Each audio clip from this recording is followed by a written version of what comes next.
कोणाच्या बोलण्यावरून आम्ही जय शिवराय, जय भीम किंवा जय लवजी बोलत नाही, कारण इतिहास साक्षी आहे. छत्रपती शिवाजी महाराजांच्या विचारांवर डॉक्टर बाबासाहेब चालतात आणि डॉक्टर बाबासाहेब आंबेडकरांच्या लेखणीवर लोकशाहीर अण्णाभाऊ नांदतात. आम्हाला शिकवू नका शिवशाहू फुले आंबेडकर व लवजी हे कुठं नांदतात. पोटांवरच नाही तर आमच्या रक्तात धावतात.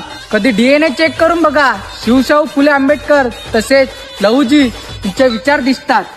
मर्दानी वाघाची आमची चाल कणखर छाती ही पौलादी झालं. शिवबाने केला या जगाचा उद्धार, बघताच दुश्मन